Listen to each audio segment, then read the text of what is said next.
ITA airline workers strike before the launch. The workers of the ITA airline are already in strike just before the launch because the new company are not employing all the former workers from the failed Alitalia. The Italy Today report. The launch of ITA airline will be not easy, because workers are already in strike, before that the first flight takes off. From today the new Italian airline, ITA, can start selling tickets for flights that will start next October 15, the official day of its launch. It was established on the ashes of Alitalia, the symbol of the economic errors and failures of the Italian state. ITA in fact was established already on strike. Because it will leave on October 15 but next September 24 its employees will already strike, involving all those in the aviation sector.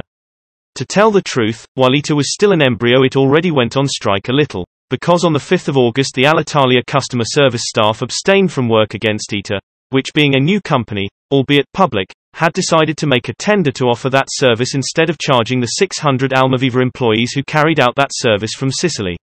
It is probably a world record that of a company that has already struck twice before even letting out its first operation and being established. It is the worst sign of continuity with the worst history of Alitalia, and it is not the only one. Because ITA was formally established on the 11th of November 2020 in Rome, and has already lost €1 million in its first financial statements for a month and a half of operation despite having only 32 employees in charge. In 6 months it has already changed 2 top managers, given that the first president, Francesco Caio, is no longer such, replaced by Alfredo Altavilla. 2 strikes, $1 million loss and 2 presidents during the embryonic stage of the business. Yet the unions know very well that ITA is an extreme solution found in order not to definitively bury the flag on the side of some aircraft, because Alitalia had been technically bankrupt for some time and no longer resurrected. Had it not been for COVID and the great economic depression that followed, the history of air transport in Italy would have ended definitively last year.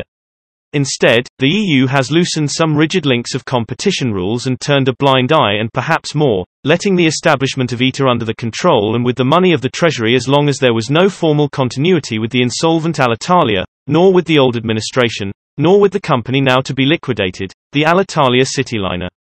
The business plan of the new company had been known to everyone for some time. ITA will start with 2,800 employees, of which 1,550 on board.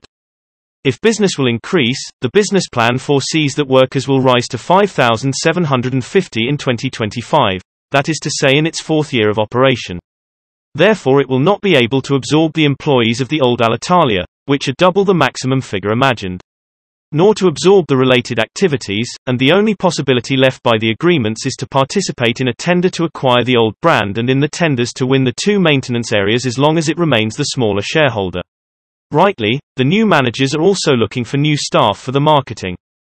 Starting from scratch, managers would also like to negotiate employment contracts, without being trapped in those that have led not only to the failure of Alitalia in its various times, but also the failure of every other company that has operated in the area. This it is not fair to the trade unions, which in fact have proclaimed the strike.